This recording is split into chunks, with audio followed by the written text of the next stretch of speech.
This copyrighted telecast may not be reproduced, retransmitted, or used in any form without the authorized written consent of NASCAR Broadcasting. NASCAR would like to thank all of our loyal fans for your continued support, and we hope you enjoyed today's broadcast.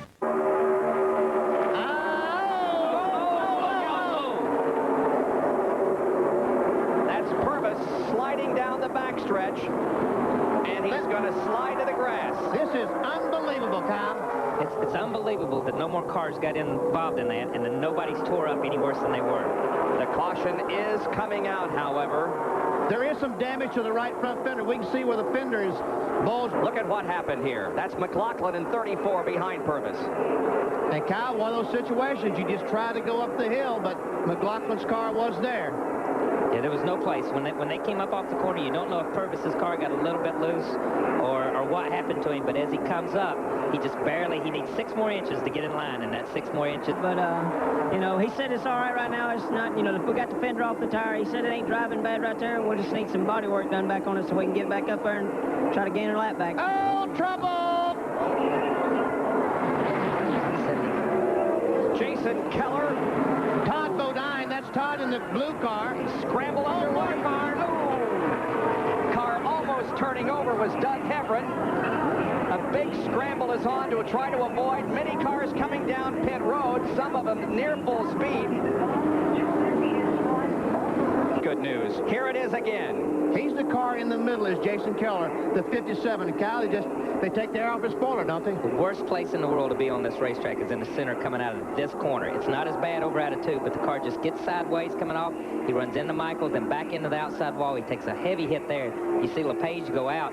He takes another hit right here. Jason does right in the front. And if you watch him, he spins and spins, and he's sitting there, and he'll take one more big hit before it's all over with. And it kind of reminds me of when my father wrecked here. That's Heverin. There's Heverin up on his side that comes through. And, I mean, there's nothing you can do at that point. There's nothing these guys can do sitting in the car. They're just waiting to get hit. He's right behind the leader, Rodney Combs.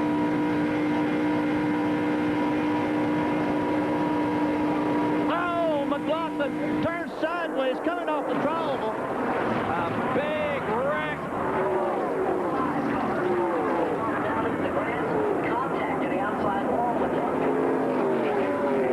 Nemechek is involved. Hutz Strickland survived. Michael Waltrip was in the crash, so I see Derek Cope is in the crash. There's McLaughlin. Still rolling, but headed toward the apron of the racetrack. And there's McLaughlin on the inside right next to Nemechek. He just gets the car loose. When he saves it, he comes up, hits Nemechek, and both those cars spin. LaJoie just seems to drive right through it.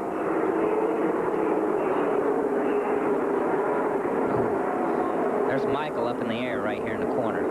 Yep. Goes back across the racetrack.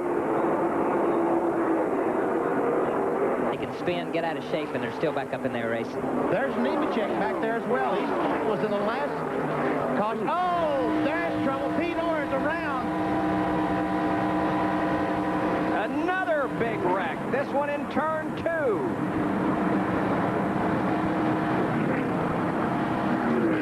Is that Rodney Combs involved in that? Did I see Rodney spinning down there? There's Lonnie Rush in the 94. Yep, you're right. This Hermie is Hermie Sadler. He's involved. It looks like that the 9, well, Pete Orr goes in the corner and loses control. He goes back up the hill and makes oh, I'm sorry, that's Tracy Leslie.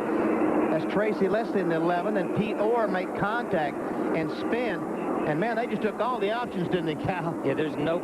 Right here, if you're back 3 cars, there's no place. These guys on the bottom of the racetrack are doing good. But if you notice, the 2 cars that wrecked spun out of the way. These guys run into each other trying to get out of the way. What you gave us was the one that came into being, huh? Evidently. And I tell you what's really strange about this, we talk about Saturday racing, we talk about Sunday racing. Here's Jimmy Spencer in a Chevrolet on Saturday, driving a Ford on Sunday, helping a Chevy driver on Saturday beat a Ford driver on Sunday. That's worse than Daytona's qualifying system. 3.5 laps to go. Steve Grissom now has the lead over Dale Jarrett.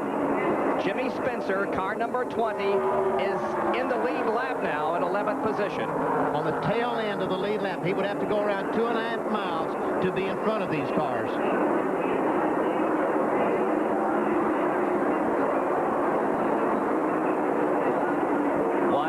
And 17 laps are completed. We've got 3 to go in the Goodies 300. There's John Irvin.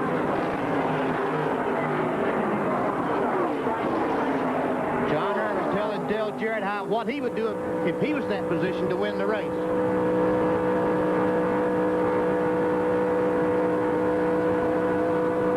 It sounds like that Dale Jarrett just simply has to run wide open to stay behind Steve Grissom. Grissom won the Busch Grand Nationals championship in 1993. He has 10 wins to his credit. And I tell you, the engine builder that builds this engine in the 29 car, they've had a tremendous amount of success at Daytona. That's B&R engine down in Winston-Salem. Kenny Bingham and Ronnie Revis. If you remember this race last year, Grissom's leading the race coming out of turn 4, and he checks up a little bit when the car gets loose. That's why they have the major pileup down there, and Chad Little wins the race. So Grissom has been in this position before at Daytona. Less than 2 to go now.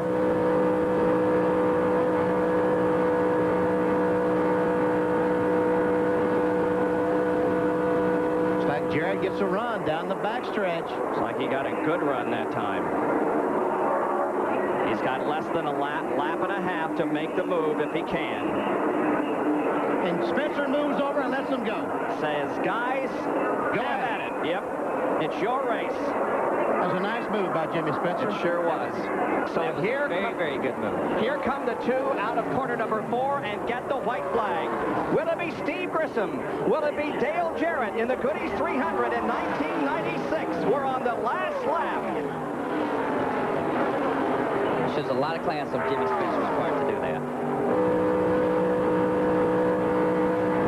Dale got a good run right here, last lap.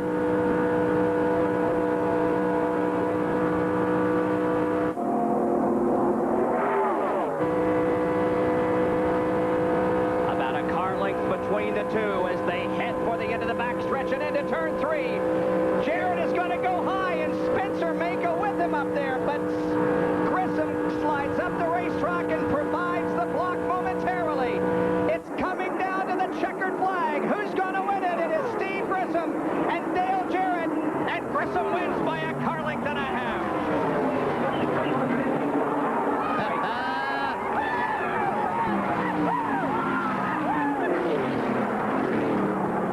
Meanwhile, there are other battles on the racetrack. The 92 car of Larry Pearson, the standing car, the last off 4 positions. It's Pearson and then Curtis Markham. Pearson had a great pit stop that put him in that position. He will take 4th place. Martin will finish 3rd. So it's Steve Grissom who has driven to victory in the Goodies 300 here at Daytona. We'll be back to talk with them in a moment. This copyrighted telecast may not be reproduced, retransmitted, or used in any form without the authorized written consent of NASCAR Broadcasting. NASCAR would like to thank all of our loyal fans for your continued support, and we hope you enjoyed today's broadcast. This has been a presentation of TNT Sports.